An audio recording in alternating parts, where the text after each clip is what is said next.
Abeilles. Les abeilles peuvent paraître supérieures à la race humaine, en ce qu'elles produisent de leur substance une substance utile et que de toutes nos sécrétions, il n'y en a pas une seule qui soit bonne à raison, pas une seule même qui ne rende le genre humain désagréable. Ce qui m'a charmé dans les essaims qui sortent de la ruche, c'est qu'ils sont beaucoup plus doux que nos enfants qui sortent du collège. Les jeunes abeilles alors ne piquent personne, du moins rarement et dans les cas extraordinaires.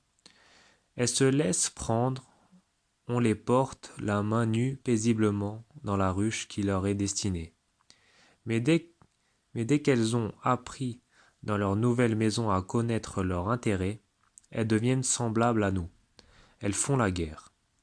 J'ai vu des abeilles très tranquilles aller pendant 6 mois travailler dans un pré voisin couvert de fleurs qui leur convenaient.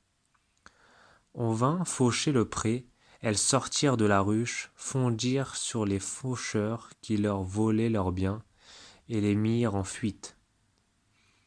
Je ne sais pas qui a dit le premier que les abeilles avaient un roi. Ce n'est pas probablement un républicain à qui cette idée vint dans la tête. Je ne sais pas qui leur donna ensuite une reine au lieu d'un roi, ni qui supposa le premier que cette reine était une Messaline, qui avait un sérail prodigieux, qui passait sa vie à faire l'amour et à faire ses couches, qui pondait et logeait environ 40 000 œufs par an. On a été plus loin, on a prétendu qu'elle pondait 3 espèces différentes, des reines, des esclaves, nommées bourdons, et des servantes, nommées ouvrières, ce qui n'est pas trop d'accord avec les lois ordinaires de la nature. On a cru qu'un physicien, d'ailleurs grand observateur, inventa il y a quelques années les fours à poulets, inventés depuis environ 4000 ans par les Égyptiens, ne considérant pas l'extrême différence de notre climat et de celui de l'Égypte. On a dit encore que ce physicien inventa de même le royaume des abeilles sous une reine, mère de 3 espèces. Plusieurs naturalistes avaient déjà répété ces inventions. Il est venu un homme qui, étant possesseur de 600 ruches, a cru mieux examiner son bien que ceux qui, n'ayant pas d'abeilles, ont copié des volumes sur cette réplique industrieuse qu'on ne connaît guère mieux que celle des fourmis. Cet homme est Monsieur Simon, qui ne pique de rien. Rien n'écrit très simplement, mais qui recueille comme moi du miel et de la cire. Il a de meilleurs yeux que moi, il en sait plus que monsieur le prieur de Jonval, et que monsieur le comte du spectacle de la nature. Il a examiné ses abeilles pendant 20 années. Il nous assure qu'on s'est moqué de nous, et qu'il n'y a pas un mot de vrai dans tout ce qu'on a répété dans tant de livres. Il prétend qu'en effet, il y a dans chaque ruche une espèce de roi et de reine qui perpétue cette race royale, et qui préside aux ouvrages. Il les a vus, il les a dessinés, et il renvoie aux 1001 nuits et à l'histoire de la reine d'Hachem, la prétendue reine d'abeilles avec son sérail. Il y a ensuite la race des bourdons, qui n'a aucune relation avec la première, et enfin la grande famille des abeilles ouvrières, qui sont mâles et femelles, et qui forment le corps de la République. Les abeilles femelles déposent leurs œufs dans les cellules qu'elles ont formées. Comment, en effet, la reine seule pourrait-elle pondre et loger 40 ou 50 000 œufs l'un après l'autre? Le système le plus simple est presque toujours le véritable. Cependant, j'ai souvent cherché ce roi et cette reine, et je n'ai jamais eu le bonheur de les voir. Quelques observateurs m'ont assuré qu'ils ont vu la reine entourée de sa cour. L'un d'eux l'a portée, elle est suivante, sur son bras nu. Je n'ai point fait cette expérience, mais j'ai porté dans ma main les abeilles d'un essaim qui sortait de la mère ruche, sans qu'elles ne piquassent. Il y a des gens qui n'ont pas de foi à la réputation qu'ont les abeilles d'être méchantes et qui, en portant des essaims entiers sur leur poitrine et sur leur visage.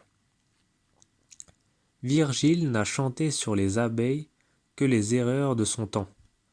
Il se pourrait bien que ce roi et cette reine ne fussent autre chose qu'une ou deux abeilles qui volent par hasard à la tête des autres. Il faut bien que, lorsqu'elles vont butiner les fleurs, il y en ait quelques-unes des plus diligentes, mais qu'il y ait une vraie royauté, une cour, une police, c'est ce qui me paraît plus que douteux. Plusieurs espèces d'animaux s'attroupent et vivent ensemble. On a comparé les béliers, les taureaux à des rois parce qu'il y a souvent un de ces animaux qui marche le premier. Cette prééminence a frappé les yeux. On a oublié que très souvent aussi le bélier et le taureau marchent les derniers. S'il est quelques apparences d'une royauté et d'une cour, c'est dans un coq. Ils appellent les poules, ils laissent tomber pour elles le grain qu'il a dans son bec. Il les défend, il les conduit, il ne souffre pas qu'un autre roi partage son petit état. Il ne s'éloigne jamais de son sérail. Voilà une image de la vraie royauté, et plus évidente dans une basse-cour que dans une ruche.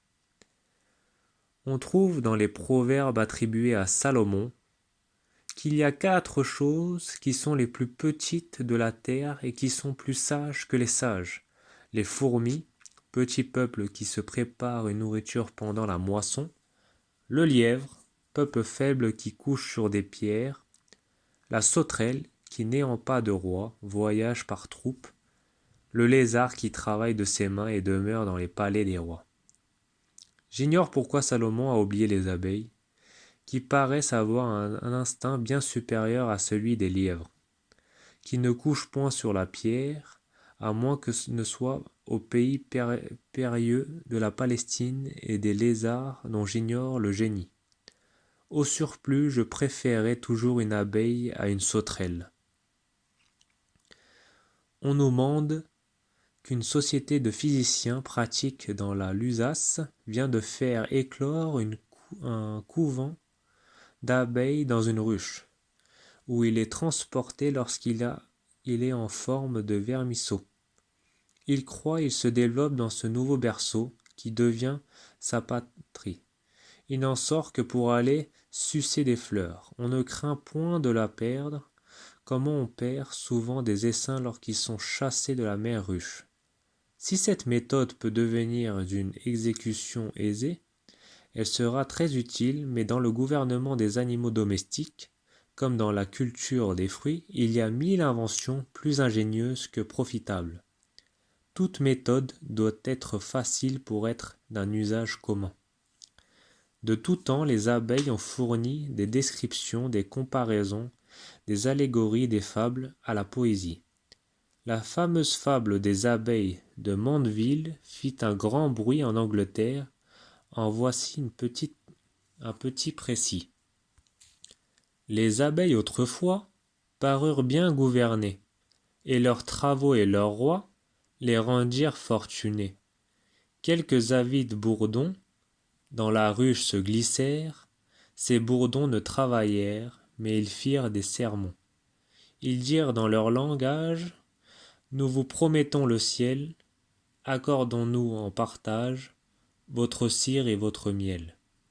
Les abeilles qui les crurent sentirent bientôt la faim, les plus sottes en moururent, le roi d'un nouvel essaim les secoururent à la fin. Tous les esprits s'éclairaient, ils se sont tous désabusés, les bourdons sont écrasés et les abeilles prospèrent. Mandeville va bien plus loin. Il prétend que les abeilles ne peuvent vivre à l'aise dans une grande et puissante ruche, sans beaucoup de vices. Nul royaume, nul état, dit-il, ne peuvent fleurir sans vices. Ôtez la vanité aux grandes dames, plus de belles manufactures de soie, plus d'ouvriers ni d'ouvrières en mille genres, une grande partie de la nation est réduite à la mendicité. Ôtez aux négociants l'avarice, les flottes anglaises sont anéanties. Dépouillez les artistes de l'envie, l'émulation cesse. On retombe dans l'ignorance et dans la grossièreté. Ils s'emportent jusqu'à dire que les crimes mêmes sont utiles en ce qui servent à établir une bonne législation. Un voleur de grand chemin fait gagner beaucoup d'argent à celui qui le dénonce, à ceux qui l'arrêtent ou geôliers qui le gardent, aux juges qui les condamnent et aux bourreaux qui l'exécutent. Enfin, s'il n'avait pas de voleurs, les serruriers mourraient de faim. Il est très vrai que la société, bien gouvernée, tire parti de tous les vices. Mais il n'est pas vrai que ces vices soient nécessaires au bonheur du monde. On fait de très bons remèdes avec des poisons, mais ce ne sont pas les poisons qui nous font vivre. En réduisant ainsi la fable des abeilles à sa juste valeur, elle pourrait devenir un ouvrage de morale utile.